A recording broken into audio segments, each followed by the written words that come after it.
That brings us to the issue in focus this evening. Ukraine crisis deepens. That's a theme that we're going to talk about. To take the conversation forward, two eminent guests are joining me for this conversation. First, Professor Swaran Singh Jaswal, School of International Studies, JNU. Also, Kamal Sibal, former Foreign Secretary. Good evening and warm welcome, gentlemen. Professor Swaran Singh, given the situation that the West finds itself in, the latest EU says never seen before sanctions could be leveled against Russia. How do you see these threats, reinforcements are further escalating, accelerating possibility of a full-blown conflict? Thank you, Shubhendu. Definitely tensions are rising, there is no doubt. But let me say, if you carefully listen to various voices coming from NATO and its allies and United States, they are fundamentally talking of sanctions, unbearable sanctions, severe sanctions, and so on. Of course, NATO has moved really far eastwards, and with Ukraine, it is almost hitting upon Russian land borders. So Russia has really been, in some sense, pushed to the wall. But Russia today has enormous advantages compared to only sanctions being the focus from the Western countries. Second, there's also slight variance, if you carefully notice, even between United States and UK, as to what are they saying is their assessment and action likely to be. Compared to that, you see Putin and his neighbors are standing by Putin, and Putin has enormous impunity by now. The way he has handled, for example, his domestic opposition, January last year had enormous protests in favor of Alexei Navalny. The way he has handled, for example, one after another 2016 and 2020 elections of United States presidents. Again, insinuations, allegations, sanctions have not led anywhere. He's also learned over a period of time to cultivate several Western leaders. So you will notice voices from Germany, for example, come very different. Many politicians, in fact, after retirement are on board and chairman of oil and other companies in Russia. So there is a disjointed Western Europe as of today compared to Russia, standing by Belarus, for example, when there were protests there, and he supported, he said military to in favor of President Alexander Lukashenko. Recently, he sent military in Kazakhstan for new President Tokayev. So his immediate neighbors, former Soviet republics that are not part of NATO, we know 3 of them are now part of NATO, 4 of the other East European countries have joined NATO.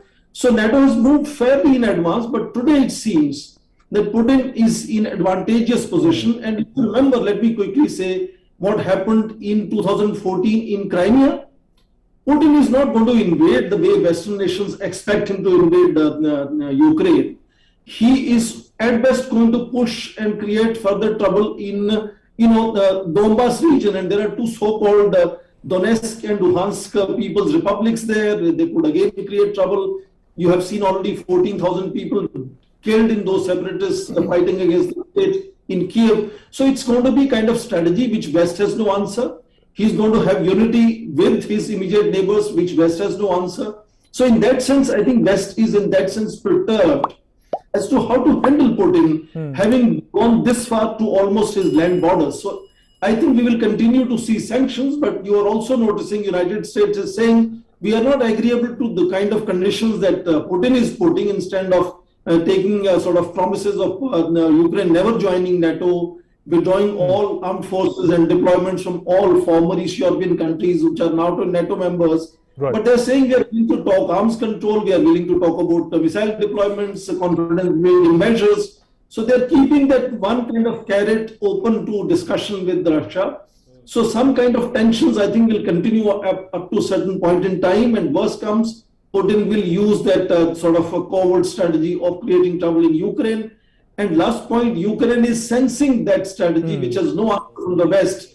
And that is why the caution that you notice from President Zelensky's side, is saying that let us not overestimate, let us not ratchet up problems. It's still possible to find solution. We can go back to Minsk agreements, start talking and reviving the dialogue. In fact, President Zelensky came to power on the premise that he's going to create peace in the Donbas region. Right. So that still is mandate in that sense. So I think the tensions are continuing. It has some impact on international stock exchanges and markets, etc. But I don't think Russia is clearly saying that, denying repeatedly any intention to invade. But it's going to be simply posturing and perhaps creating trouble inside Ukraine, which is going to be Putin's strategy.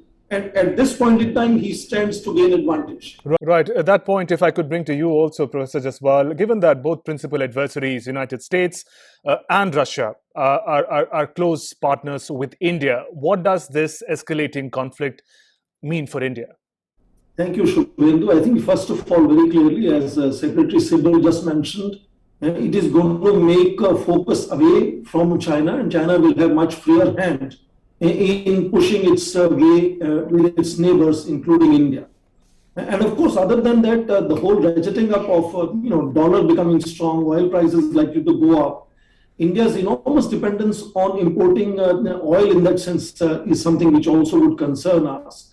But also it could push India to ultimately show which side it stands in that sense, which will be a very difficult proposition, because so far India has carefully managed the relationship with Russia on one side.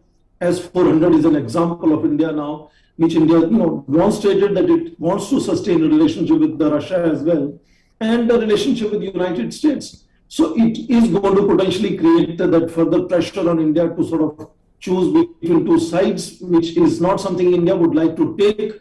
But my assumption is that perhaps this could also be an American strategy, particularly to buy time in that sense. And most people are expecting that by 2014, which is when Ukraine is saying they want to apply for European Union membership, they are expecting that both Putin and a seasoned foreign minister Lavrov could be sort of being replaced by some future leaders, and that could be a kind of a transition period where they would take this to a certain conclusion, turn over in some direction. But as of now, it looks like they're really still far away. And in that sense, I think it's not a wise strategy. And only Britain, as Secretary Sibel mentions, is creating a mischief. And Britain sees its global stature primarily in singing the tune for his master's voice for United States. Otherwise, if you look at the voices from Germany, from France, or from other countries, it's going to be varying voices. They're not speaking in one voice. And many of these politicians have stakes in, staying friendly to Russia. I think Europe has enormous dependence on Russian energy. Ukraine energy also, for example. So post-pandemic resilience of economies in European countries is also something that concerns them. And any continuing tension is not good for anyone in that sense. So I don't see where it is going now in that sense of NATO virtually welcoming additional forces and saying, there's a need to reinforce eastern part of NATO. That is completely not really making sense, particularly because Europe is not standing as one. Ukraine is not the complexity of the geopolitics to stay with Russia, parts of Ukraine are to go to West. So too much divided house as of now. We'll have to see how it plays out in the days ahead. On that note, Professor Jaswal, Ambassador Sibel, thanks very much for joining us on Newsnight and sharing your perspective.